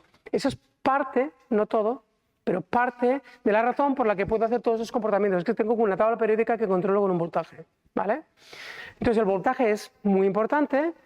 Luego también es importante jugar con las propiedades de simetría. Si ahora permitimos que el grafeno esté alineado un poquito con el nitruro de boro hexagonal, rompemos una supersimetría que nos permite hacer fases ferroeléctricas y ferromagnéticas. Y en algunos casos podemos hacer todas las fases en el mismo dispositivo jugando con cuidado con esos ángulos, de tal manera que cambiando el número de electrones puedo tener un metal, un aislante correlacionado, un aislante single particle de toda la vida, un ferromagnet y a veces incluso un ferroeléctrico. Y así, ¿no? Entonces vas jugando con muy pocos parámetros y puedes hacer muchísimas fases de la materia. Bueno, ya un último tuning knob que llamamos es un campo eléctrico vertical en la dirección transversal a la capa de grafeno. Aparte de la densidad, el campo eléctrico te puede también romper la simetría de arriba a abajo, porque tienes un campo eléctrico y también puedes hacer muchas cosas con eso. Bueno, y ya la última pregunta. Raúl Magallón, estudiante de primero de física, es un valiente. Ah, había otro por allí. Oh, bueno, hay dos. Dos preguntas. Bueno, lo primero, que llevaba la paella, así para saber, ¿no? ¿Cómo replicar? Has dicho que... ¿Eres valenciano? No. Ah, vale. Sí, has dicho que lo importante es saber replicar bien los experimentos. Nos tienes que dar aquí todos los ingredientes para poder replicarlo bien. Y lo siguiente es, más que nada, ahora, ¿cuál es el siguiente paso? ¿Cuáles son las perspectivas de cara a futuro? ¿En qué os centráis ahora? ¿En qué líneas de investigación? ¿Cómo las pretendéis afrontar? Muy bien. Bueno, pues esta paella es una paella valenciana hecha en Estados Unidos, así que no hay conejo. Ya sabéis que ahí los conejos son como, ¿sabes? Como los niños se ponen a llorar si traes y cocinas un conejo. Entonces, pues pollo y verduras, pero sale bastante buena, ¿no? No hay pato, no hay conejo, pero está bastante bien. Es una paella valenciana. ¿Qué queremos hacer? Bueno, pues hay muchísimas cosas y muchísimas direcciones, ¿no? Una de las direcciones que a la gente le entusiasma más es esto de no solamente podemos crear todas esas distintas fases de la materia, sino que como las podemos crear en el mismo material o en materiales muy similares, o el mismo material pero bajo condiciones ligeramente distintas, ahora podemos poner muchas fases de la materia juntas que antes era difícil ponerlas juntas. Por ejemplo, podemos poner un superconductor pegado a un imán, arriba y abajo o lateralmente, ¿vale? Y superconductividad y magnetismo, sobre todo si es magnetismo topológico, de origen topológico, te puede permitir hacer una cosa que se llama superconductividad topológica, que es una cosa que mucha gente tiene interés para computación cuántica topológica, por ejemplo, y para crear cuasipartículas en estado sólido que tienen propiedades muy distintas de fermiones y bosones, que se llaman aniones. Entonces, este tipo de física es muy interesante. Tradicionalmente ha habido muchísimo esfuerzo desde el punto de vista teórico y algo de esfuerzo desde el punto de vista experimental, pero no con mucho éxito, porque es muy difícil realizar las condiciones. Y ahora hay mucha gente que ve esta plataforma como perfecta y otras plataformas adyacentes que se han creado hace poco tiempo, pero todas basadas en estas bandas planas, perfectas porque por fin no tenemos que poner dos materiales muy distintos uno pegado al otro, con la interfase que es muy difícil, lo puedo hacer todo en el mismo material. Entonces es una cosa que es bastante interesante. Hay muchísimas opciones. Otra cosa que tengo bastante interés, aunque en mi grupo hacemos física fundamental, todo esto de intentar hacer Scalable Twistronix, ¿no? También me interesa bastante. No tanto por las aplicaciones, que también, sino porque si ahora podemos hacer 1 millón de dispositivos todos idénticos, puedo hacer mucha mejor ciencia también. Puedo estudiar muchas más cosas. Porque si puedo hacer 1 millón de dispositivos todos idénticos, puedo hacer 1 millón de dispositivos todos ligeramente distintos, ¿no? Y entonces puedo estudiar en mucho más detalle todas las propiedades de la materia, y etcétera. Entonces, esas dos direcciones son direcciones que estamos explorando, muchas otras también. Bueno, acabamos con un estudiante de primero de físicas. ¿Cómo de viable es la producción? Porque quiero decir, esto es para hacer superconductores, bueno, una de las cosas que se pueden hacer. O sea, ¿cómo de viable es? Porque quiero decir, hace falta bastante precisión en el ángulo y tenemos que hacer muchísimas capas. Si se acumula el error en cada capa, tenemos que hacer un montón y además tendríamos que producirlo en masa, bueno, en las aplicaciones que quisiéramos utilizarlo. O sea, ¿es viable? ¿Hasta qué nivel es viable producirlo? A ver, reproducirlo es muy reproducible. Muchísimos grupos lo hacen. Y no hay gran... Bueno, cuesta, ¿no? Pero muchísima gente nos ha visitado, lo aprenden en un par de días y lo reproducen. Es difícil hacer muchos dispositivos todos idénticos. No tienes que hacer muchas capas, puedes hacer solo 2. Y hay muchas aplicaciones para las que solo 2 capas es genial. De hecho, no quieres más capas para muchas aplicaciones. Hay otras para las que estaría mejor hacerlo más grande o hasta cierto punto tridimensional. No lo quieres hacer totalmente tridimensional porque entonces pierdes parte de del tunability, ¿no? Tienes que siempre, es muy interesante ser capaz de eléctricamente cambiarlo, ¿no? Pero bueno, puedes hacer tridimensional en el sentido de 2 capas, un pequeño espacio, otras 2 capas, un pequeño espacio, otras 2 capas, y así puedes cambiar todos los dispositivos en la dirección 3D. Entonces, la gente ahora está muy interesada en poder hacer muchos dispositivos por algunas de esas tecnologías de fotodetección, por ejemplo. Pero esto es un tema que está totalmente dominado por los físicos de momento. Hay muy pocos ingenieros trabajando en esto, salvo en el tema de la ferroelectricidad que he comentado, que ahí, como ocurre a temperatura ambiente, los ingenieros ya se están poniendo las pilas y están empezando a trabajar. De hecho, a mí me sponsoriza la industria para hacer algunos de esos experimentos. Para las cosas de baja temperatura y superconductividad, los ingenieros están como, uy, esto todavía es muy raro, muy exótico. A ver si lo entendéis bien los físicos y luego nos lo explicáis y intentamos, entonces nos ponemos mano a la obra con esto. No creo que sea tan difícil, o sea, tú piensas, hoy en día el chip que tú tienes en tu ordenador tiene 1 billón o 10 billones de transistores, todos funcionando en escala nanométrica. Eso es difícil. Hacer 10.000 dispositivos de estos de vuelo mágico, todos igualitos, yo creo que si los ingenieros se ponen, enseguida lo hacen. No creo que sea tan difícil como yo me pienso, porque para mí, físico, pero los ingenieros están bastante puestos. Muy bien, pues antes de cerrar os recuerdo que si queréis el certificado pongáis aquí vuestro nombre. También decir que le han hecho entrevista para Tercer Milenio, saldrá el próximo martes, mañana a las 8:30 en Aragón Televisión también le harán una pequeña entrevista. Me tienes súper ocupado aquí, José María. Y nada, ya para acabar pues os pido un fuerte aplauso para Pablo.